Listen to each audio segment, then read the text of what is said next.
Iniciamos. Está iniciando. Ahí está ya. Bueno, como les decía, hoy vamos a continuar con nuestra clase de seminario de tesis. Ya terminamos lo que es los objetivos generales y específicos. Ahora vamos a adentrarnos a lo que es el capítulo 1, en particular a los marcos. Vamos a ver lo que es el marco conceptual, el marco teórico y el marco jurídico.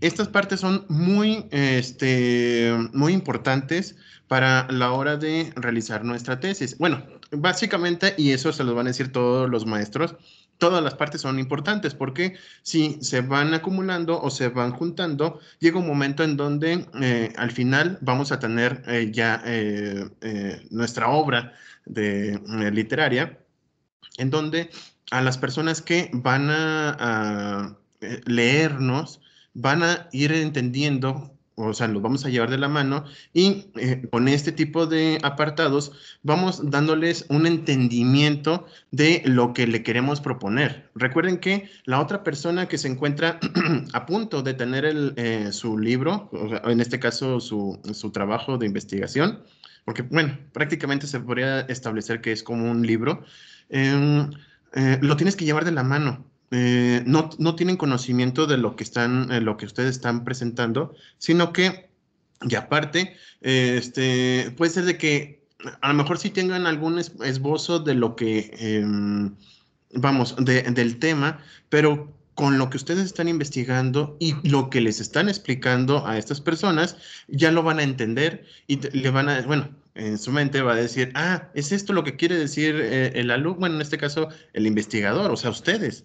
Y puede llegar un momento en su vida de que a lo mejor les guste más escribir. Hay muchos, pero muchísimos abogados que terminan dedicándose a esto que es, híjole, yo lo consideraría como algo un poco complicado, bueno, no complicado, difícil, no tan complicado, pero que se enseñan a enseñar a las demás personas a través de documentos, que en lo particular se me hace muy loable y sobre todo gracias a esas personas, pues nosotros estamos aquí, tenemos nuestro trabajo como abogados, ¿ok? Eh, bueno, previamente a comenzar, prácticamente todos los trabajos que fueron subidos me gustaron muchísimo. El tema que cada uno señaló va ad hoc a las necesidades reales en este caso de nuestro estado, bueno, del país de México, y sobre todo sí lograron explicarme lo que quieren, lo que necesitan resolver, el problema que necesitan resolver en cada uno de los temas que eligieron. Salvo algunas excepciones, si bien es cierto, vamos, no tenemos todavía esa forma de desarrollar nuestras palabras, se logró percatar en cada uno de ustedes qué era lo que necesitamos o qué es lo que necesitan resolver. Y eso es lo que me voy a quedarme en este instante. Posteriormente, recuerden que cuando ya terminemos todo lo que es la licenciatura y aquellas personas que quieran realizar su graduación, bueno, graduarse a través de la tesis, tenemos que desarrollar un poco más en cuanto al planteamiento del problema y la justificación del mismo. Ahora, como les comentaba, vamos a ver lo que son los marcos. En este caso en particular, el día de hoy, vamos a ver lo que es el marco conceptual, que es una sección en donde vamos a transmitir ciertos conocimientos que quizás ya tenga el lector, pero que es necesario que nosotros se lo volvamos a indicar. ¿Por qué? Porque van a ser como nuestra guía para lograr llevar de la mano, o en este caso llevar a nuestro lector a nuestras ideas.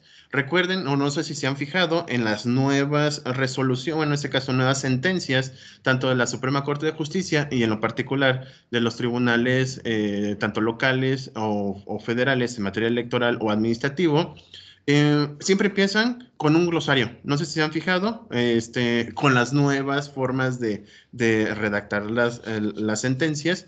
Empiezan primero señalando en la parte inicial cómo resuelve, qué efectos tiene, y luego, si se fijan, viene un glosario. Y a partir de ese glosario te empiezan a definir algunas palabras o bien algún elemento que se va a estar repitiendo durante toda la sentencia. Bueno, ustedes también van a hacer exactamente lo mismo con el marco conceptual. Es una sección de texto escrito, valga la redundancia, en el ámbito académico que detalla los modelos teóricos, conceptuales, argumentos e ideas que han desarrollado en relación a un tema. El marco conceptual se orienta en general a definir cuál es el objeto, describir sus características y explicar posibles procesos asociados a él. Van de la mano, van señalando, primero vamos, bueno, lo vamos a ver un poquito más, pero vamos de lo general a lo particular. Vamos dándoles una explicación de qué es el tema, quién lo ha estado definiendo y al final siempre generamos nosotros nuestros propios conceptos. Esto es muy importante porque ustedes ya van a tener las palabras que se van a estar utilizando y aparte ustedes dentro del tema, esas palabras ustedes pueden ya generar algún concepto. Ustedes ya pueden definirlo y cuando ustedes generan también en la tesis algunos conceptos, va a haber un momento en donde alguien los va a referenciar, los va a tomar como punto de apoyo y eso la verdad es algo muy bonito de señalarlo.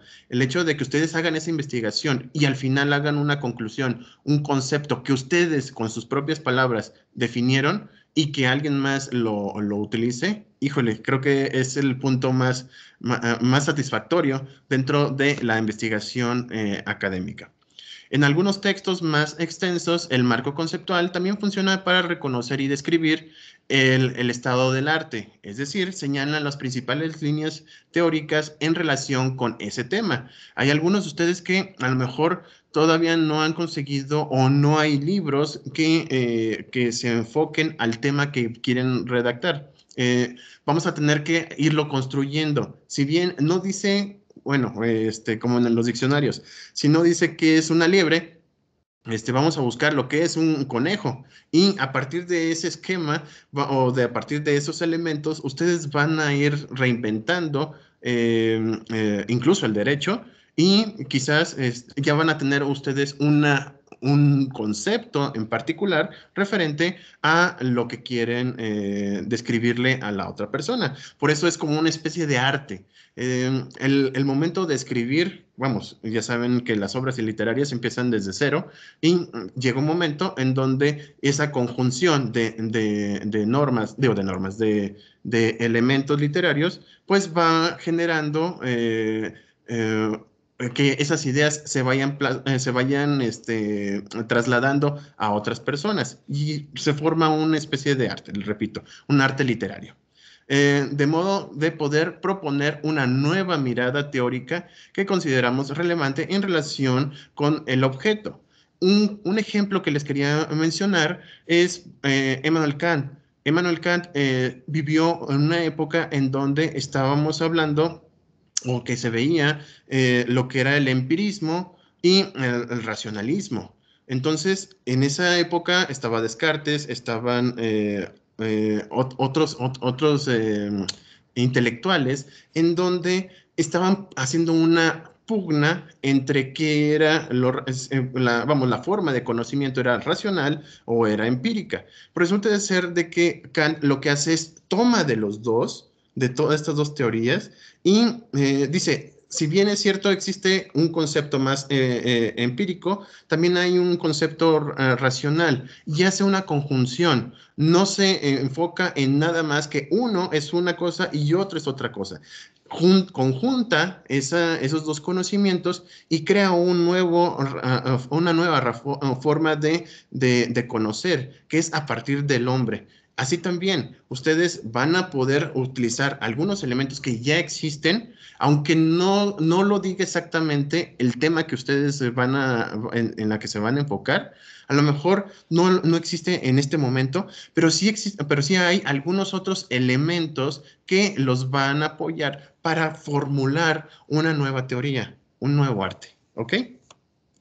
¿Cómo se organiza un marco conceptual? La información que se integra en el marco conceptual debe ser organizada sistemáticamente para que el lector pueda comprenderla de mejor manera. Ustedes van a irlo encaminando. Parece que estoy diciéndolo demasiado, es muy repetitivo lo que estoy diciéndoles, pero quiero que quede muy claro para que cuando ustedes ya generen su marco conceptual, se les haga más fácil irlo desarrollando.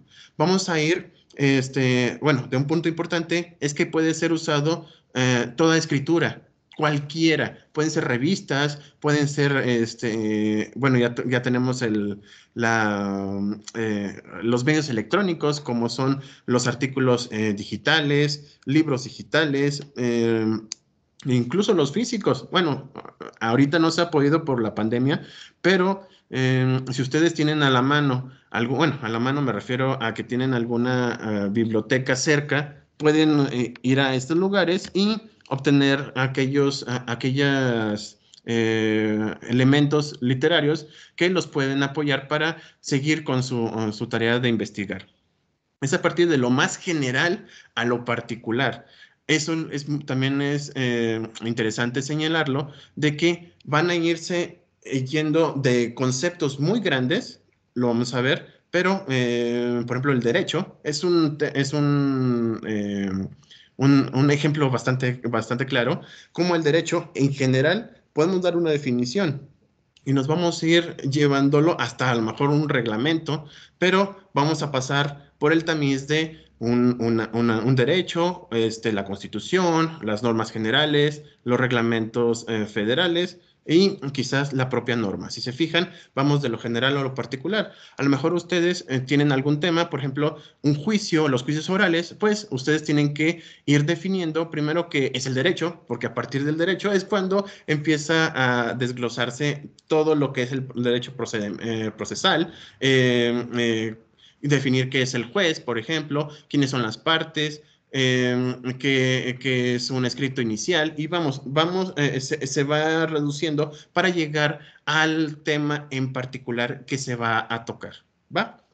Un punto de partida puede ser la definición del objeto del tema. Si ustedes, bueno, por ejemplo, he visto muchos que quieren enfocar en materia laboral, en derechos laborales, pues a partir del tema derechos laborales podemos definir primero qué es derecho y qué es el derecho laboral.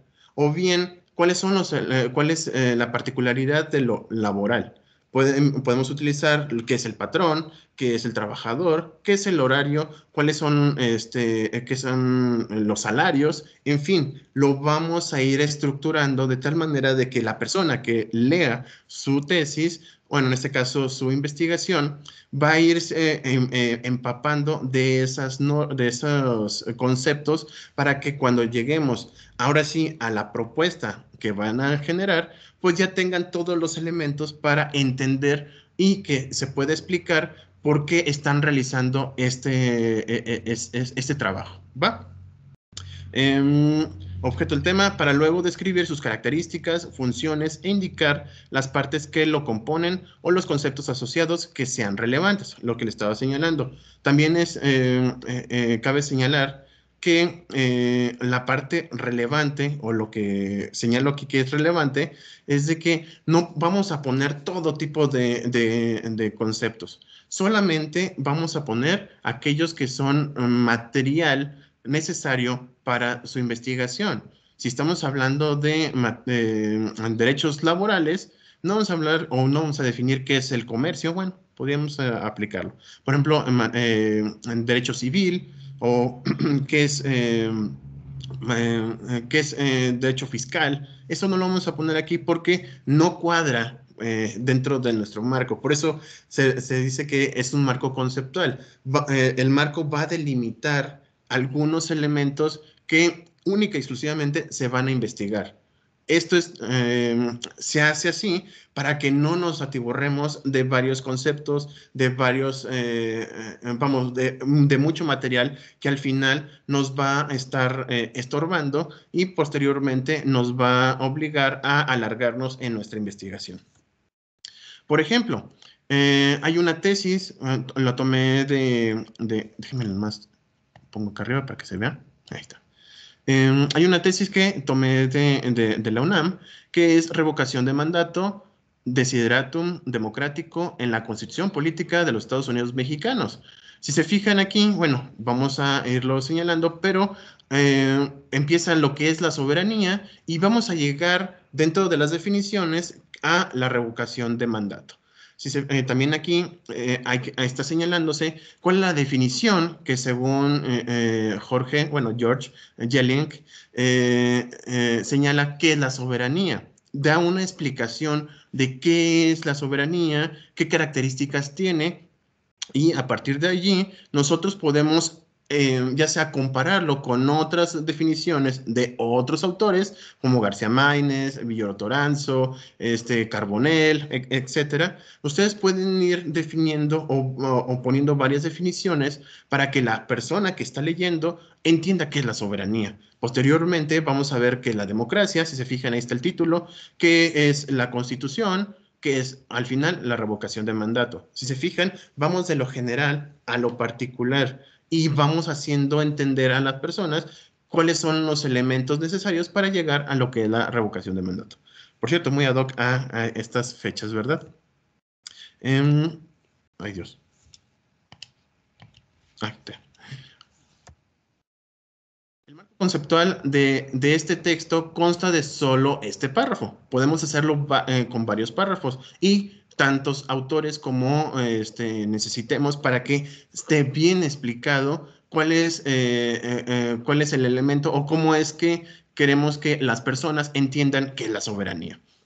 En él se define la noción de soberanía y se entregan detalles sobre ella. Algunas características, si se fijaron, en este caso nos dice que va a entenderse como el valor del Estado. Bueno, no sé si se acuerden en la historia del derecho, quien empieza a tener este concepto de soberanía es Maquiavelo y le da un toque de supremacía sobre un Estado respecto a otro. Es decir, nadie puede sobre un Estado frente a otro y sobre todo no le impone alguna norma o alguna obligación. Es supremo. Entonces, esa es una de las características que se puede señalar en esos párrafos.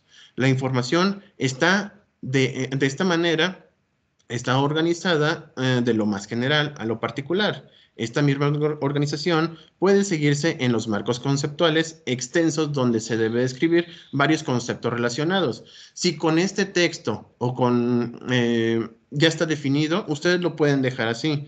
Si van a definir algo más en particular, lo van señalando. Por ejemplo, la soberanía aquí en México está radicada en el pueblo, de acuerdo a nuestra Constitución. Por lo tanto, tenemos que definir, aparte de la soberanía, lo que es la soberanía popular. Es un concepto arraigado de la Revolución Francesa y nosotros tenemos que explicarlo porque derivado de la soberanía popular podemos aplicar lo que es la democracia y de la democracia podemos hablar de la democracia directa y de la democracia directa podemos hablar lo que es la revocación de mandato. Si se fijan, se van conectando cada uno de los temas, por lo tanto, podemos dar una explicación breve de cada una. Bueno, yo digo breve, pero pueden utilizar algunos, perdón, conceptos de varios autores para que al final ustedes definan qué es la soberanía.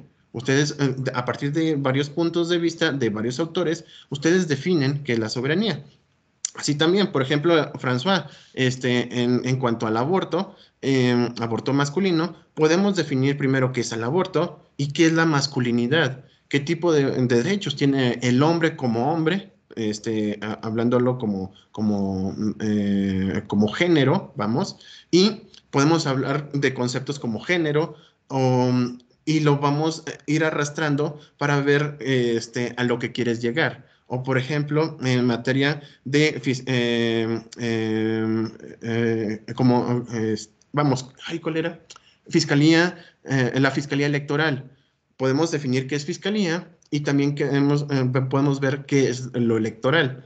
Podemos llevar un tamiz desde lo que dice la Constitución a lo que dicen ciertos autores y lo vamos concatenando para lograr nuestro objetivo, que es que las personas entiendan lo que queremos explicarles.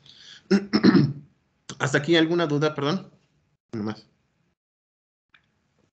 Que se me irritó en la garganta. ¿Todo bien?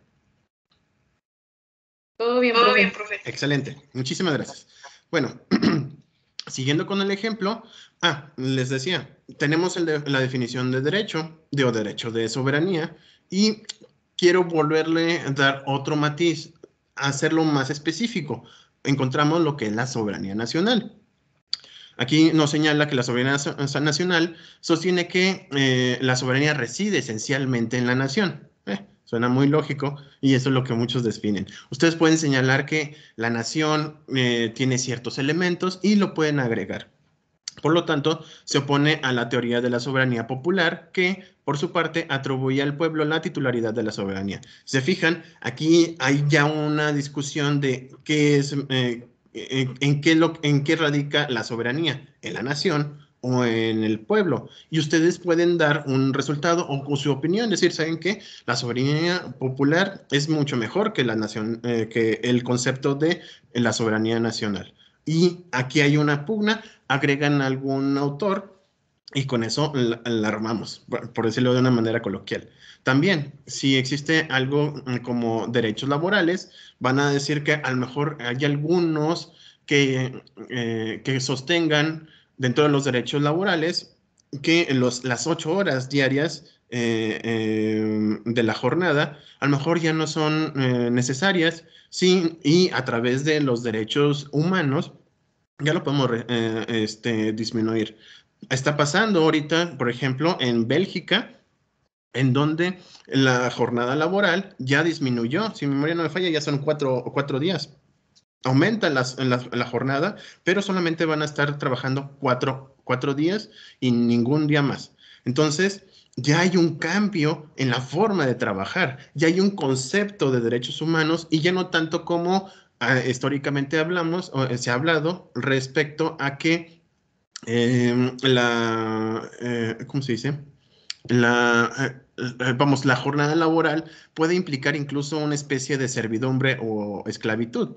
Lo hemos visto a través de nuestra historia, digo, por muchos años, yo diría, más de 400 años, y lo tomaban anteriormente como un trabajo, cuando realmente era una esclavitud disfrazada. Ustedes también pueden hacer esa comparación.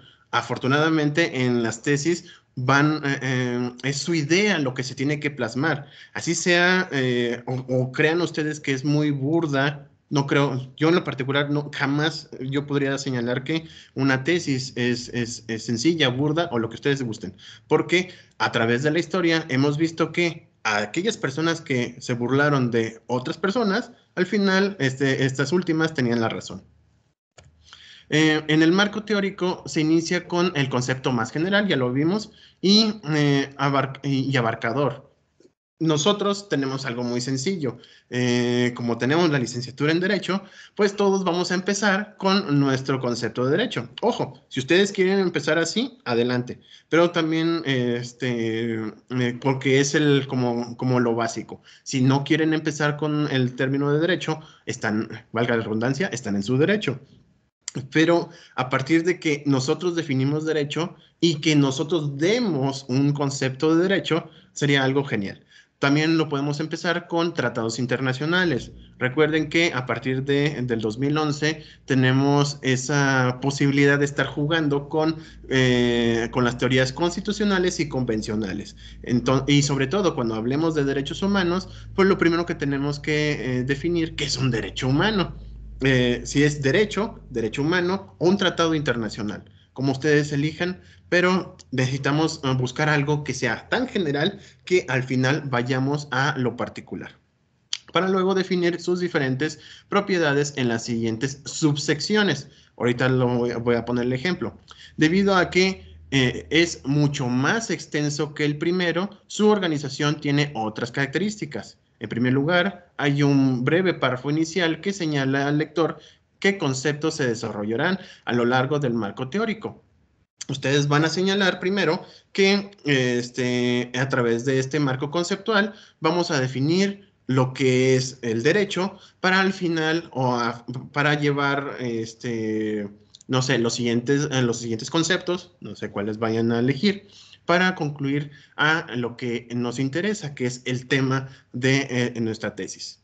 Luego, cada concepto constituye un aparato diferente señalado con un subtítulo y con una numeración correlativa. ¿Y cómo es esto? Muy sencillo. Cada subsección presenta un concepto particular desde una perspectiva teórica particular. Suena un poco lógico, ¿verdad? Al comienzo de cada párrafo se indica al lector qué enfoque o qué autor se presentará. Esta organización es muy eficiente cuando tenemos que integrar varias miradas sobre un objeto. Por ejemplo, si seguimos con lo de la revocación de mandato, primero tenemos que señalar dónde queda la soberanía. Podemos hacer una discusión sobre qué es soberanía nacional y popular, y por el otro lado vamos a hablar sobre mecanismos de participación ciudadana. Entre ellos está, entre otras cosas, el referéndum y la revocación de mandato. Como son dos temas diferentes, lo vamos a diferenciar de esta manera. En primer término, si vamos a hablar de soberanía, vamos a ponerlo como número 1, soberanía, que es el punto más importante.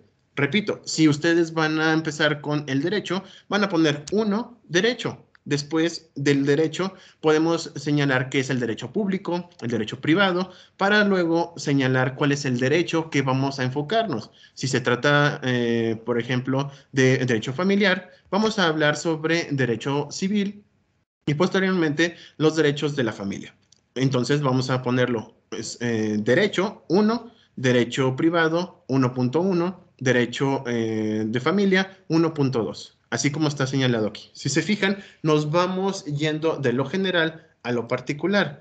Si vamos a cambiar o vamos a buscar otro concepto que esté relacionado y también es de conceptos muy grandes o muy generales, vamos a agregarlo como número 2.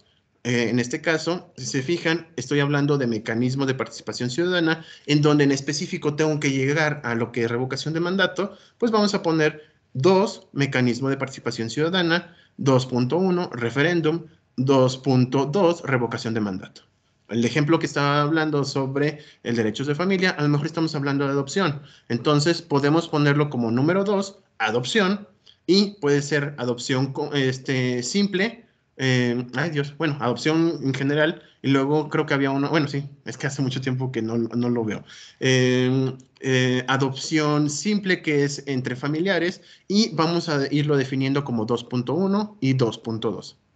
Si vamos a hablar, por ejemplo, de juicios orales, primero podemos hablar qué es el derecho y después hablar sobre qué son los juicios. Podemos definir como el juicio escrito o bien el juicio oral. Y ya nos vamos definiendo cuál es en dónde nos vamos a ir guiando o hacia dónde queremos que en nuestro lector vaya llegando. ¿Ok? Por ejemplo, bueno, dentro de estos dos conceptos tenemos lo que es la estructura también del concepto. Una vez que ya tenemos cómo es que los vamos a separar, en este caso le puse soberanía y mecanismos de participación ciudadana, vamos a empezar con el propio texto. Si vamos a hablar de la soberanía, primero vamos a definirlo, que es un recurso clave para el desarrollo del marco conceptual, en particular dentro de las ciencias duras y de las ciencias sociales. En otros tesis, por ejemplo, de ingeniería o en materia o de matemática, de ciencias exactas, es muy sencillo. Ya tenemos definido o ya tenemos conceptos básicos sobre las operaciones matemáticas. Entonces, lo único que van señalando son algunas fórmulas para llegar a lo que queremos presentar. Aquí es un poco más más diverso, por decirlo de una manera, respecto a en la materia de derecho o en general las ciencias sociales. Como no es tan exacto como las matemáticas, sino existe una interpretación, lo que hacemos es buscar varios autores, varios representantes de la materia que queremos desarrollar y a partir de allí vamos a ir desarrollando todos nuestros conceptos. Entonces, la definición permite traducir un término especializado en palabras comprensibles para un miembro de esa disciplina. No, generalmente nosotros cuando hablamos de derecho, pues entendemos que la persona que está leyendo nuestra tesis corresponde a nuestra materia. Sería un poco complicado, por ejemplo, para mí, no sé para ustedes, pero en lo particular, una tesis de Stephen Hawking o de Albert Einstein, pues la verdad es que, bueno, muchos no lo podrían entender, yo mucho menos, porque no estoy familiarizado con esos temas. Quizás a lo mejor si tienen este marco conceptual, a lo mejor hay unas definiciones que cuando yo empiezo a leerlo, como que me van a ir dando cierto matiz respecto a lo que quieren expresarse y a lo mejor podría entender algo, quizás, pero como yo me enfoco más en materia de derecho, pues le voy a entender más a una tesis de derecho que, repito, a uno de física, de química, entre otras ciencias. Retomemos el ejemplo de la soberanía. Si se fijan en esa definición previa que se puso, ahora la estoy cambiando, en donde ya le estoy dándole ya un concepto, ya le estoy ya definiendo. La soberanía se ha entendido como un valor del Estado, el carácter supremo de un poder y la fuente del poder político. Entonces, ya definí qué es la soberanía, pero no lo puedo dejar así nada más, sino que le debo darle un contexto, porque de lo contrario estaríamos hablando de un diccionario. Es decir, si le pongo nada más qué soberanía y ya, la gente pues dice, pues mejor voy por un diccionario y me evito esta lectura. Aquí lo que tenemos que hacer es atrapar a nuestro lector y para ello le vamos a dar un contexto. Para darle un contexto, primero tenemos que definir qué es la soberanía y darle un término ya especializado. Soberanía, que es definido a partir de otros términos que también son necesarios para poder darle esa, ¿cómo le podría llamar? Esa característica. En las definiciones se señala qué tipo de cosa es el término definido. En este caso, una soberanía. El término especializado se vincula con el tipo de cosa que es mediante lo que llamamos verbo racional. Vamos a darle ya ese concepto y lo vamos a concluir como tal, con el verbo relacional, que es el ser, pero también podemos encontrar otros como corresponde, es decir, la soberanía corresponde, la soberanía la conocemos como, o bien la soberanía, como señala el ejemplo, es un valor del Estado, el carácter supremo de un poder y la fuente del poder político. Por otro lado, como se ve, es muy importante dentro de las disciplinas de las ciencias sociales y humanidades señalar de dónde proviene la definición que estamos proponiendo. Y esto se los pongo aquí porque, bueno, en algún momento dado, vamos a tener que utilizar algunas fuentes que corresponden a otras personas. Y estaríamos hablando de darle ese reconocimiento a la persona que creó o definió algún concepto. Para ello debemos integrar la referencia apropiada cuando definimos un concepto a partir de un autor. Y esa es la otra situación. Vamos a tener que citar, vamos a tener que señalar de dónde provino ese concepto. ¿Por qué? De lo contrario estaríamos hablando de plagio. Recuerden que actualmente el concepto de plagio o falta de citas es muy penado en cuestiones académicas. ¿Por qué? Porque le estás quitándole a una persona o le estás quitando un mérito que esta persona realizó. Así como ustedes, imagínense de que de todos los elementos, de los conceptos que se generaron, ustedes ya definieron un concepto tan importante, tan válido, o sea, que sea reconocido a nivel nacional o mundial, pero resulta de ser de que otra persona se cuelga esa medalla, por decirlo de una manera coloquial. ¿A ustedes no les gustaría? Así también, en materia de investigación, es necesario señalar de dónde se hizo la cita, de dónde se dio la referencia. No estamos diciendo, y creo que eso es muy, creo que, no sé si confuso, pero hay algunas personas que lo toman como una, eh, vamos, ay, ¿cómo lo puedo llamar? Em, hay situaciones, vamos, ustedes pueden hacer esas referencias, pero hay que darle ese mérito a esas otras personas que realizaron crearon ese concepto. Pueden utilizarlo cuantas veces quieran, es decir, pueden utilizar a García Maínez de todas sus definiciones. Es válido, pero tienen que darle ese reconocimiento. Así, por ejemplo, la soberanía es, de acuerdo con Jelinek, perdón, y le ponemos ahí cuando se hizo la referencia, un valor del Estado, el carácter supremo de un poder y la fuente del poder político. Si se fijan, si él lo dijo, entonces vamos a darle ese mérito poniéndole su nombre y la fecha en que realizó ese concepto. Y ya, vamos, si lo ponen así, nadie les va a decir nada, le están dándole ese reconocimiento a ese autor y sobre todo, ustedes, en el momento de hacer ese reconocimiento y generar un nuevo concepto, ya también ya estaría plasmado y nadie podría utilizarlo. Repito, en ocasiones esa situación es muy penada en las universidades porque no le estás dándole ese valor agregado a los especialistas de esa materia. Rápido, precisión en los conceptos. Ah, caray. ¿Alguien? No, está bien. Un aspecto muy importante cuando construimos un marco conceptual es ser precisos en el uso de los términos que utilizamos. Esto particularmente es relevante en las ciencias sociales y humanidades, donde los términos pueden tener diferentes significados según sean las perspectivas teóricas en las que se enmarquen y donde además ciertos términos establecen redes con otros términos específicos. Aquí básicamente lo que le estoy señalando, porque me estoy comiendo el tiempo, es que en algunas materias una situación o un concepto es diferente a otro. Por ejemplo, en la psicología cognitiva tiene ciertos procesos y el conductivismo también tiene ciertos procesos para llegar a lo que es el conocimiento. Entonces, tenemos que darle esa connotación. Por ejemplo, que estoy poniendo aquí, en el ámbito electoral, una casilla no es una casa pequeña.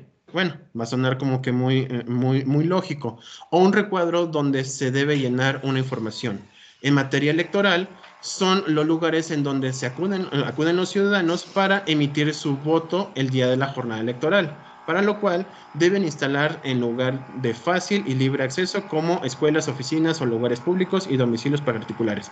Ello, si se fijan, da un contexto de qué ámbito estoy hablando referente a lo que es una casilla. Quizás casilla lo quiera poner en materia de estadística y va a cuadrar con la denominación o el concepto que estoy señalando en el tema o en la tesis que estoy describiendo. Y ya para terminar el día de hoy, esta va a ser la actividad de la semana. Para que lo tengan en cuenta, voy a necesitar que generen 15 conceptos. Suenan muchos, pero la verdad es que no son tantos, referentes a su tema de tesis. Por ejemplo, si estamos hablando de juicios orales, pues pueden utilizar qué es el derecho procesal, qué es el procedimiento, quién es el juez o quién es la autoridad jurisdiccional, qué es la jurisdicción, y así sucesivamente. Y le estoy pidiendo, por favor, 5 fuentes distintas. Pueden ser, pueden utilizar 5 libros de cualquier, si no corresponde, o ustedes no cuentan con algún libro que define en particular su tema, hay que buscar en otros lados en donde puedan ustedes conjuntarlo. Por ejemplo, si es materia de juicios orales en derecho civil, entonces, y no encuentran algún libro aquí en México que sea juicios orales en materia civil, pues podemos desglosarlo buscándolo en otros, en varios libros, que es derecho, que es proceso y que es un juicio oral. Eso sí lo vas a encontrar en cualquier artículo o documento, ya sea en internet o alguna vía electrónica. Entonces, lo van a hacer de esta manera. Si se fijan, hay una tabla con 4 columnas en donde van a poner el concepto, definición, el tipo de fuente. Puede ser libro, revista, periódico, películas, incluso, seminarios, conferencias, entrevistas, tesis, documentos públicos o privados. Y la fuente donde se obtuvo. Ya les señalé cómo es que se tiene que poner una fuente. Lo van a poner así. Como quiera, el día de hoy, a más tardar el lunes, dentro de la actividad les voy a poner ejemplos de cómo es que se cita, ya sea vía electrónica, artículos electrónicos y, bueno, ya lo habían puesto de 2, pero voy a ponerles de varios para que así lo pongan. Una vez que tengan todos estos conceptos, van a ver que se va a hacer mucho más fácil la forma que va a estructurarse el marco conceptual. Hasta aquí, ¿alguna duda, algún comentario referente a la materia? Sí, maestro, nada más que ya no nos queda mucho tiempo. Bueno, si quieres, mándame un mensaje y ahorita, o un mensaje por audio y te doy respuesta, ¿te parece? Ok, claro, maestro. Claro que sí. O si no, ahorita, más al rato, a la hora que tengas la posibilidad, me mandas un audio y ya con eso lo ponemos. ¿Sale? Perfecto. Sale, vale. Bueno, déjeme